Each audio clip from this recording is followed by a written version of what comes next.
नमस्कार। कला के क्षेत्र में कुछ भी हासिल करना हो तो उसके लिए पैशन होना बहुत आवश्यक है। लेकिन ऐसा नहीं हो सकता कि आप ग्लैमर के कारण कला के क्षेत्र में पदार्पण करें और सिर्फ अपनी सोच को हकीकत में बदलने की कोशिश करें बिना मेहनत किए हुए। इसके लिए मेहनत भी आवश्यक है, लेकिन मेहनत के साथ ही प्रतिभा का जन्मजात होना सोने पर सुहागे की तरह है। अस्तित्व के आज के अंक में आपकी मुलाकात करवाते हैं एक ऐसे ही प्रतिभाशाली नौजवान आरजे और गायक से जिनकी आवाज़ से आप भली भांति परिचित हैं, रूही सिंह। रूही जी, आपका एक्सर्ट स्टूडियो में बहुत बहुत स्वागत है। शुक्रिया सर। हम बहुत भाग्यशाली भी हैं कि जिनसे हम इंस्पायर होते हैं, जिनसे मोटिवेट होते हैं, उन्हीं के साथ बैठे और वही हमारे से सवाल करने वाले हैं। तो आपका बहुत बहुत शुक्रिया। रेडियो जॉकी की तरफ आपका रुझान कैसे हुआ? क्योंकि मुझे नहीं लगता जब आपका शौक हुआ होगा तो जम्मू में सिर्फ आकाशवाणी केंद्र था। जी जी जी जी जी। हालांकि आप बहुत छोटे हैं, लेकिन तब तक क्या बचपन में एफएम चैनल आ चुके थे? नहीं, एफएम चैनल तो नहीं था। एफएम चैनल की शुरुआत जम्मू में मेरे ख्याल से 2008, 7, 9 में तब बिल्कुल दौरान हुई।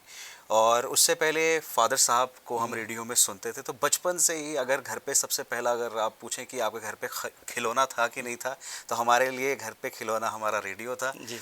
और उसी को देख के खुश होते थे, उसी को सुनकर बड़े हुए।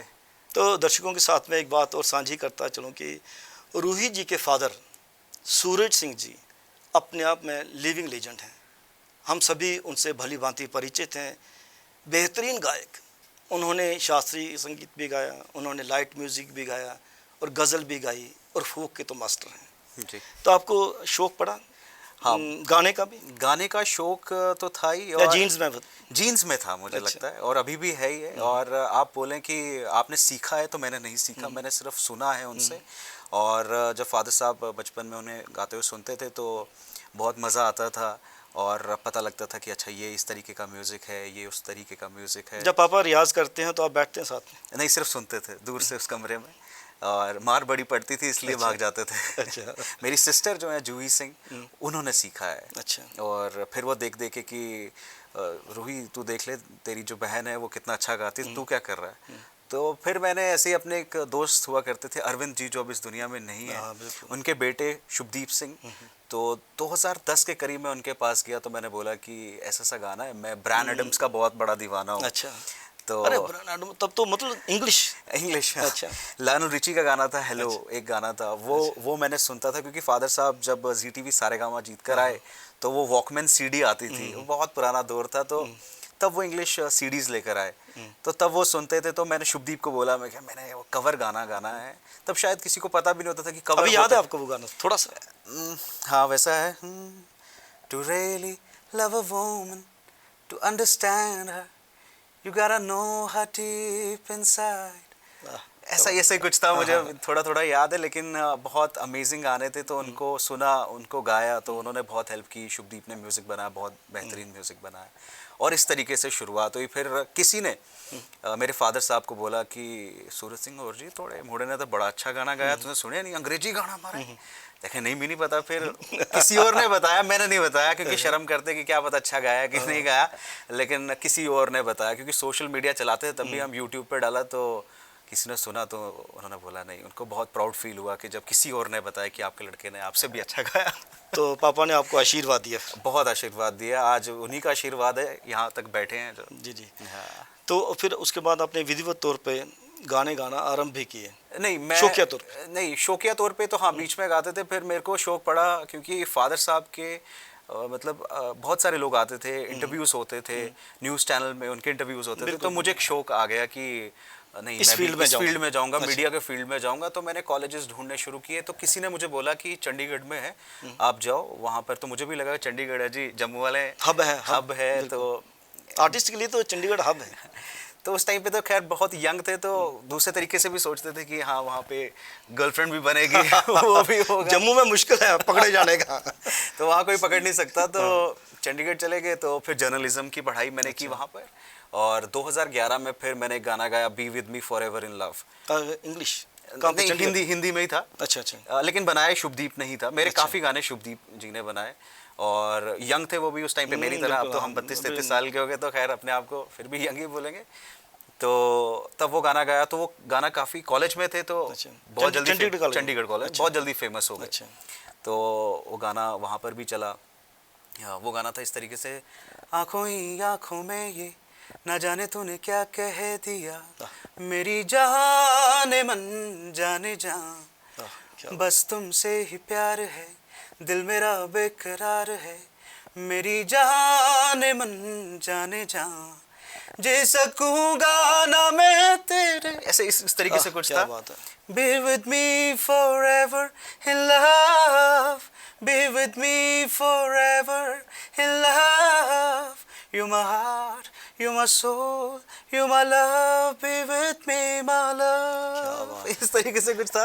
तो अभी मैंने तो गाना मुश्किल मतलब जैसे इंग्लिश में पूरा उच्चारण उस तरह से रखना कि लगे कि इंग्लिश गाना है, इंग्लिश गा रहा है तो लेकिन उसको हिंदी में वैसा ही रखना। हाँ, तो वो थोड़ा सा टफ था। आज भी आप बोले तो कोई लोग होंगे जो बोलेंगे नहीं एक्सेंट अच्छा नहीं इंग्लिश में, लेकिन आप अरे नहीं कोशिश नहीं नहीं, उस पे देखिए उस टाइम पे इंग्लिश का किया। एक्सेंट डिफरेंट होता है, एक यूके होता है, एक यूएस का होता है, और डिफरेंट एक्सेंट हम होता है। जम्मू हम जम्मू का अलग से है। एक्सेंट से चला रहे। संगीत की अपनी एक भाषा होती है, जी जी जी उसमें उच्चारण ज़्यादा मायने नहीं रखता। जी जी वो आपके कानों को अच्छा लगना चाहिए, यहाँ पे जाके टच करना चाहिए, तो उसी को सक्सेस कहा जाता है। बिल्कुल बिल्कुल। तो उसके बाद मातृभाषा डोगरी की बात करेंगे, है ना, हाँ। क्योंकि हमारा जो वास्तव में टाइटल है इस कार्यक्रम का वो भी अस्तित्व है, भाषा संस्कृति विरासत के माध्यम से जी जी अस्तित्व को बचाने की एक कोशिश, छोटा सा प्रयास। हाँ। तो आपने डोगरी में भी गाने गाए, डोगरी में हम लोगों ने, क्योंकि मुझे याद पड़ता है कि जब कोरोना काल चल रहा था, चारों तरफ दहशत थी और अजीब सा दौर था हमारी ज़िंदगी में, वैसा भयावह दौर हॉरर मूवीज़ में हम लोग देखा करते थे, वैसा दौर हमने अपनी आंखों से खुद देखा। बिल्कुल बिल्कुल। उस दौर में अपने आप को थोड़ा सा बिजी रखने का हाँ। एक माध्यम बना संगीत, और लोगों ने घर में बैठ के विदाउट फाइन इंस्ट्रूमेंट्स, जी है बिल्कुल। ना, जिनको बजाना भी नहीं आता था, लेकिन आवाज़ में भी वो कशिश है। हाँ हाँ। तो आपने कोरोना काल में कुछ ऐसे गाने गाए जो काफ़ी वायरल हुए, काफ़ी जो आपने अपनी बहन के साथ, जूही के साथ गाए थे, और ड्यूट गाया। उससे पहले भी हम लोग डोगरी थोड़ा थोड़ा गाते थे, लेकिन कोरोना के टाइम पे काफ़ी वायरल हुआ, बहुत सारे लोग वायरल हुए, ऐसा नहीं कि हम ही वायरल। अरे सारी प्रतिभा जो अंदर बड़ी हुई थी ना, वो बाहर निकली। तो सारे टैलेंट पता लगे, चाहे वो खाना बनाने का सही हो। तो मैंने खाना बनाना भी सीखा, और आज की डेट में मैं आपको भी चाहूँगा कभी आप घर पर आए तो मैं अपने तो हाथ से लेकिन खैर वो हमने गाना बनाया। क्या हुआ कि हम डोगरी गाने गा रहे थे तो मैशअप स्टार्ट किया हम लोगों ने। तो कई मैशअप हमारे जो थे वो वायरल हो गए, क्योंकि उसमें मैंने डोगरी के फादर साहब से पूछ के, आपको ये भी पता होगा, और इसमें हमारी मतलब लकी नहीं है हम लोग जो एज ए म्यूजिशियन हम बात करेंगे कि हमारे डोगरी गाने जो हैं वो इतने कमर्शलाइज नहीं हुए। बिल्कुल।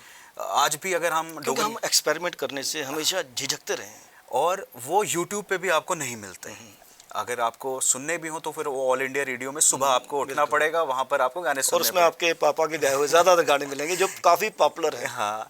तो फिर क्या हुआ, हम ये चाहते थे कि डोगरी जो गाने हैं वो गाए जाएं और लोगों तक पहुँचाए जाएं। कैसे पहुँचाए जाएं, उसके लिए काफ़ी लोगों से बात भी की कि अच्छा ये गाना कैसे हुए, वो फोक हमें बताइए, अट्रैक्शन बनने इस तरीके से हो।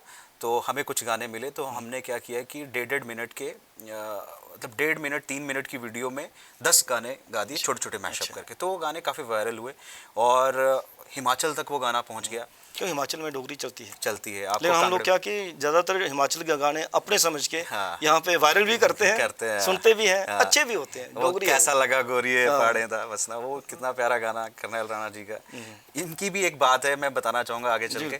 तो फिर क्या हुआ कि हमने गाना गाया, मैंने मौसा जी को पूछा, क्योंकि तब वो हमारे लिए, देखिए मौसा जी, संजय विद्रोही जी बहुत बड़े गीतकार और शायर हैं। हाँ, गाते भी। उन्होंने हमें लिख के तो बहुत सारे गाने दिए, लेकिन उनमें से 3 गाने जो मेरे दिल के बड़े करीब हैं। पहला गाना जो उन्होंने लिख कर दिया, मैंने उनको फ़ोन किया, मास्टर जी कि कोरोना चल रहा है, तो कोई कॉम्पोजिशन ऐसी होनी चाहिए जो लोगों ने सुनी भी हो और कुछ ऐसा लिख जाए जो कोरोना के बीच में हो। तो उन्होंने फिर कदो जाना तो कोरोना लिखा और हमने उसको गाया। और वो 10 मिनट में, मैं जब आगे बात भी करता हूँ तो उनसे पूछा कि आपने कितनी देर में लिखा, तो कहते 10 मिनट में लिख दिया। मैं वॉशरूम में था तो सोचा कि क्या किया जाए, तो इस तरीके से गाना लिख दिया और वो गाना काफ़ी वायरल हुआ। उस गाने को फिर हमने ट्विटर पे भी डाला, हमने नहीं डाला, वो ऑलरेडी शेयर होता गया डॉक्टर जितेंद्र सिंह ने डाला। अच्छा। और फिर स्मृति ईरानी तक पहुंचा, बहुत सारे लोगों ने बहुत प्यार दिया, ब्लेसिंग दी। मैं चाहूंगा अगर आपको थोड़ा याद हो। हाँ, कदू जाना तो दो तो दे दे लेकिन मैं चाहूंगा कि वापस कोरोना चला गया, लेकिन वापस नहीं आना चाहिए। वो है कर बये होई गई बस हो, कदू जाना तू करोने, तोले तोले साढ़े कोला नस हो, कदू जाना तू करोने, कर बये होई गई बस हो, कदू जाना तू करोने। इस तरीके से ही था। थोड़े थोड़े गाने मुझे याद होते भी हैं, भूल जाते हैं। आपको इंग्लिश गाने के साथ, हाँ। मैं डोगरी की बात करूँगा। जी जी। आपको कौन से गाने अच्छे लगते हैं? पापा के गाए हुए गाने, हाँ। या फोक जो बड़ा पुराना चला आ रहा है? हाँ, फोक किस किस्म के गाने आपको अच्छे लगते हैं? फोक तो हमें सुनना चाहिए। वो देखिए, अगर हम कोई किताब पढ़ते हैं, अगर हम हिस्ट्री की बुक पढ़ रहे हैं, तो हमें अपना फोक भी पढ़ना चाहिए, हमें अपने ट्रेडिशन जानने चाहिए, हमें अपने रूट्स जानने चाहिए। तो वो बहुत ज़्यादा ज़रूरी भी है, क्योंकि फोक से ही आई थिंक म्यूज़िक बना है आगे चल के। जितनी भी सारी लैंग्वेज, बेस आपका भी फोक ही है। तो फादर साहब के भी एब्सोल्युटली गाने बड़े अच्छे लगते हैं, और भी बहुत सारे, प्रेमी जट साहब हैं, उनका भी गाना वो सुन के बहुत मज़ा आता है। और बाकी मैं बहुत सारा म्यूज़िक सुनता हूँ, मैं जैज़ भी सुनता हूँ, फंक भी सुनता हूँ, पॉप भी सुनता हूँ, रॉक। उससे पता है, उसका एक प्लस पॉइंट ये रहता है कि जब भी आप एक्सपेरिमेंट करना चाहते हैं, जी। क्योंकि बदलते दौर में, बदलते वक्त के साथ बदलना भी चाहिए, बिल्कुल, तभी आप जिंदा रह पाएंगे। तो हमें अपने फोक को अगर विस्तार देना है, तो उसमें एक्सपेरिमेंट की बहुत आवश्यकता है। बिल्कुल। और आप हमारा म्यूज़िक भी अगर सुनेंगे, हमने बहुत एक्सपेरिमेंट किया है। एक गाना फिर हमने गाया, डोगरी दा मान रखे हो। मैं चाह, अरे डोगरी का मान रखियो, तो वो गाना तो होना चाहिए। हाँ, तो वो दूसरा गाना था जो मास्टर जी ने लिख कर दिया। तो एक मेरे दोस्त थे, उन्होंने मुझे फ़ोन किया, वीडियो डायरेक्टर थे, तो कहते कि जी आपके गाने बड़े वायरल। तो मैंने उनको बोला, मैं क्या किया जाए? तो उन्होंने बोला, लोहा गर्म है, थोड़ा मार दो। तो मैंने बोला क्या किया जाए? कहते हैं आप दूसरा कोई गाना बनाइए, ऑफिशियल वीडियो, क्योंकि घर पे तो बैठ के आप वीडियो बना रहे हो, आप सबने देखा। देखो, उन्होंने बोला कि ऑफिशियल वीडियो बनाई जाए। तो बहुत सारे लोगों ने तब प्यार दिया। तो गोल्फ कोर्स में हेड थे, मानव जी नाम है उनका। अच्छा। तो उनको मैंने फ़ोन किया, बड़ा प्यार करते हैं। तो मैंने उनको बोला, सर ऐसा ऐसा है, हम वीडियो बनाना चाहते हैं, अगर गोल्फ कोर्स की कुछ इजाज़त मिल जाए तो हम वहाँ शूट करना चाहते हैं। उन्होंने बोला कोई बात नहीं। फिर हमने वहाँ शूट किया। तो वो गाना काफ़ी वायरल होता है, आज भी होता है। बहुत सारे लोगों को बाहर से भी जब हम देखते हैं कि अगर कोई डोगरी फूड खा रहे हैं, राजमा खा रहे हैं, कलाड़ी खा रहे हैं, तो उसमें हमारे गाने को डालते हैं, रील में बैकड्रॉप है वो गाना। तो वो मेरी बहन के साथ मैंने गाया, फादर साहब ने उसे कंपोज किया। और उस गाने में एक बेहतरीन चीज़ ये भी है कि उसमें कोई रिदम नहीं है। अच्छा। उसमें सिर्फ गिटार है और हम हैं, गिटार और सिर्फ हम, और जूही और रूही की आवाज़, बाकी जो मिक्स। चलो आज तो सिर्फ जूही आया, तो वो गाना क्योंकि डोगरी के साथ कनेक्टेड है। हाँ, हमारी रूट्स से आपने खुद कहा कि कनेक्टेड है, तो जुड़े रहते हैं रूट्स के साथ ही। हाँ, गुनगुनाएंगे थोड़ा सा? मैं सुनाता हूँ, मेरे को फिर वही 2-3 लाइनें याद आती है, क्योंकि मेरी बहन, क्योंकि ऐसा है ना, ये इसका फॉर्मेट भी ऐसा है, इसको लंबा खींच भी नहीं सकते, सिर्फ एक रियलाइजेशन के लिए। डोगरे ओ डोगरी दा मान रखे हो, डोगरी ने पूरी पहचान रखे हो, बखली जुबान दा शिकार नहीं बने, पूरा इस गले दा ध्यान रखे हो। मिठिए जलेबियां दे साईं डोगरी, मिसरी ते मक्खन मलाई डोगरी, आए बलोंदी जियां चले ठंडी बा, रोस लिए तारे च आई डोगरी, थार थार दान जान रखे हो, पूरा इस गले दा ध्यान रखे हो, डोगरे ओ डोगरी दा मान रखे हो, डोगरी ने पूरी पहचान रखे हो। तो इस तरीके से डोगरी का रूही जी ने बहुत अच्छा ध्यान रखा है। वो बात मैं आपके साथ साझी कर दूं, क्योंकि ये बहुत अच्छे और जाने माने आरजे भी हैं, जिन्हें हम रेडियो जाकी कहा करते हैं, एक चैनल के लिए कार्य किया करते हैं। तो आपने एज आरजे भी जी डोगरी का बहुत मान रखा, क्योंकि आपकी जो कहानियाँ आपने प्रसारित की जी, अपनी ज़ुबान में, जी डोगरी साहित्य को जो आपने बढ़ावा दिया जी, तो उस तरफ आपका ये रुझान क्यों, डोगरी को मान देने के लिए? बिल्कुल। आपको डोगरी साहित्य बहुत अच्छा लगता था? मुझे जब मैंने पढ़ा तो मुझे और अच्छा लगना शुरू हुआ, और बुक्स में पढ़ता था। मेरी आज भी अगर मुझसे पूछेंगे तो एक किसी शख्स ने मुझे, आज भी मेरा बहुत साथ देते हैं, तो उन्होंने एक बुक दी मुझे, मैलकॉम ग्लैडवेल की बुक थी, the power of thinking without thinking, ऐसे कुछ करके, power of thinking without thinking, तो टाइटल था। तब मेरे को शौक था, और फिर बाद में बुक्स कलेक्ट करने का शौक हो गया। तो फिर क्या हुआ कि जब डोगरी से हुआ तो मुझे उस चैनल ने, रेडियो चैनल ने लिया, हायर किया, और एज अ डोगरा कि जी हमारी लैंग्वेज का रखवाला भी, थोड़ा हम कौन promotion। होते हैं प्रमोशन वाले, नहीं, हमारा फर्ज है। फ़र्ज़ है, तो रखा। तो मैंने फिर प्लान किया और मैंने बोला कि नहीं, जो हमारी डोगरी कहानियाँ हैं, डोगरी कविताएं हैं, उस तरीके का मेरा आइडिया था। तो फिर मुझे याद है कि जब शुरुआत हुई तो मैंने आपको फ़ोन किया था कि सर आपने इतनी सारी बुक्स लिखी हैं, तो मैं चाहता हूँ कि आप मुझे कुछ बुक्स दें। और देखिए, एक नया प्लेटफॉर्म भी मिला डोगरी साहित्यकारों को। जी जी जी जी जब इन्होंने कहानियाँ पढ़ी जो किताबों तक ही सीमित थी, जी जी जी जी तो आवाज़ के माध्यम से दूर दूर तक पहुंची। बिल्कुल बिल्कुल। फिर आवाज़ भी अगर रूही की मिल जाए तो कहानी को वो ड्रामेटिक एलिमेंट भी मिलता है। मुझे याद है मैंने सर की कहानी पढ़ी थी, तितली, बच्चों की कहानी। रिजुल उसमें उसमें बहुत सारी, तो लगभग 70 से 75 कहानियाँ मैंने पढ़ी हैं डिफरेंट राइटर्स की, और जिनमें से आज कुछ जा भी चुके हैं। तो बहुत दुख होता है मुझे। उषा किरण जी के बहुत मैसेजेस आते थे, तो मैं दिन उनका स्वर्गवास हो गया। यहाँ था नहीं, तो बहुत तकलीफ होती है। मुझे कहते थे बच्चा तुम ही अपने ब्याज नहीं सद्या, तो बड़ा कुछ होता है। ऐसे बहुत सारे राइटर्स जिनको मैं बहुत थैंक यू करता हूँ कि उनकी वजह से कुछ लोग जो है मुझे जानते हैं और मैं कुछ डोगरी को सम्मान दे पाया। एज डोगरा, जैसे कि आपने इंग्लिश लिटरेचर भी पढ़ा, इंग्लिश गाने भी गाए, जी जी, लेकिन जब आपने डोगरी साहित्य पढ़ा तो कितनी अच्छी बात लगती है कि आप कहते हैं कि विश्व स्तरीय साहित्य के साथ उसी लेवल पे खड़ा है। बिल्कुल हमारा साहित्य, बिल्कुल, हमारे गाने। बिल्कुल। तो अस्तित्व की जब भी बात आती है, आप क्या समझते हैं कि नौजवान पीढ़ी का कितना बड़ा रोल रहना चाहिए जी अपनी भाषा को बचाने के लिए, अपनी सांस्कृतिक विरासत को बचाने के लिए? जी, बहुत बहुत ज़रूरी है, और ऐसा हो भी रहा है। पहले कम होता था, शायद होता भी होगा, लेकिन सोशल मीडिया पे दिखता नहीं, नोटिस नहीं होता था।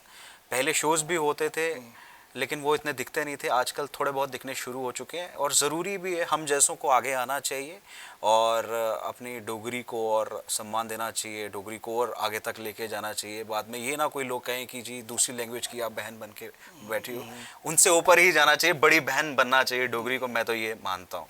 सोशल मीडिया का कितना बड़ा रोल है इस एफर्ट में?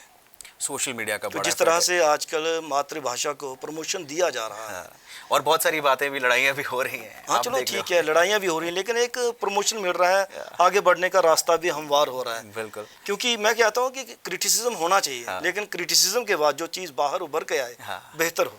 बिल्कुल। और मुझे याद है कि जब हमारे गाने वायरल हुए, ये कदो जाना तो करोने की कॉम्पोजिशन थी, फोक सॉन्ग की ही थी, तो पंजाब वालों ने बोला कि ये जी हमारा फोक है। अच्छा। हिमाचल वालों को तो था ही कि उनका ही है, तो हमारा जम्मू का भी मिलता जुलता है। मुझे बहुत, क्योंकि पंजाब का कुछ एरिया भी जम्मू का ही समझिए, गुरदासपुर तक, क्योंकि वहाँ पे डोगरी बोली जाती है। बिल्कुल। तो हिमाचल में तो बोली ही जाती है, कांगड़ा बेल्ट सारी डोगरी है। मुझे केरला से मैसेज आया कि हमारे में भी ऐसा फोक है, वो सेम कॉम्पोजिशन। तो फोक पे किसी का राइट नहीं है ना?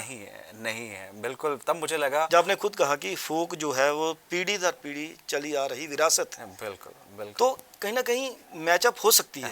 वो राजे महाराजा चलते रहे होंगे, या जो गाने वाले होंगे वो रास्ते ट्रैवल करते करते ट्रैवल करता है, साहित्य ट्रैवल करता है। बिल्कुल करता है, बिल्कुल करता है।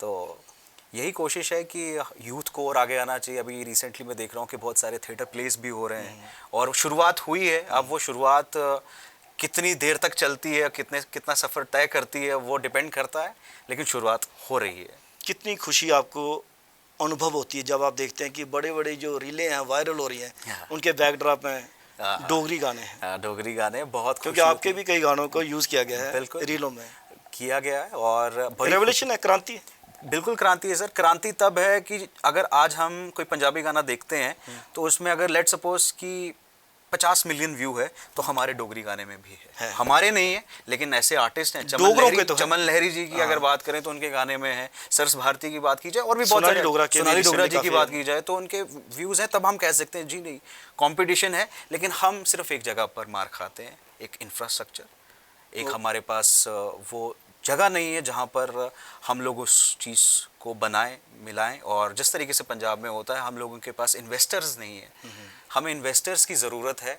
अगर हम इन्वेस्टमेंट मिलती है तो हम बहुत कुछ कर सकते हैं, नहीं तो बाहर से लोग आकर यहाँ पर काम करेंगे और बड़ी सारी चीज़ें बना देंगे, फिर हम पीछे हट जाएंगे। तो पैसा वो कमा के वो लेके चले जाएंगे। मैं बहुत सारी चीज़ें सोशल मीडिया में पढ़ता हूँ, लेकिन ये है कि हमें इन्वेस्टर्स चाहिए, और ऐसे इन्वेस्टर्स ना हो जो बोले कि जी 4 साल के बाद पैसे वापस दो। वैसा नहीं होना चाहिए। हमारे साथ हुआ है और चाहते हैं कि हाँ, एक टाइम के बाद पैसा सबको मिले, लेकिन उसका भी एक चीज़ प्रोसेस होना चाहिए। वो प्रोसेस के लिए, नहीं तो एक आर्टिस्ट को सिर्फ पैसे से तो मतलब है ही है, लेकिन उसको अपने क्राफ्ट से भी मतलब है। उसको अपने क्राफ्ट को आगे लेके जाना है। तो उसके लिए हमें फंड्स, इन्वेस्टमेंट्स चाहिए, और चाहे वो सरकार से भी एक गुजारिश है कि अगर मिलती है, मंच उपलब्ध होने चाहिए और कंसल्टेंसीज होनी चाहिए जो इस चीज़ को आगे बढ़ाएं। उम्मीद करेंगे कि सरकार तक भी ये बात पहुंचेगी, और जो लोकल लेवल पे इन्वेस्टर रहते हैं, हाँ, वो भी इस तरफ ध्यान देंगे। उनका भी दायित्व बनता है हाँ, अपने अस्तित्व को बचाने के लिए। बिल्कुल। आप एक्सेलसियर स्टूडियोज़ में, आपका बहुत बहुत धन्यवाद। बहुत बहुत शुक्रिया सर। अस्तित्व के इस अंक में आपने बातचीत सुनी रूही जी से। उन्होंने कहा कि अगर हमें अपने आर्ट क्राफ्ट को प्रमोट करना है तो उसके लिए मंच भी चाहिए, इन्वेस्टर्स भी चाहिए। कैमरा पर्सन करण सिंह के साथ राजेश्वर सिंह राजू को आप दीजिए इजाज़त। नमस्कार।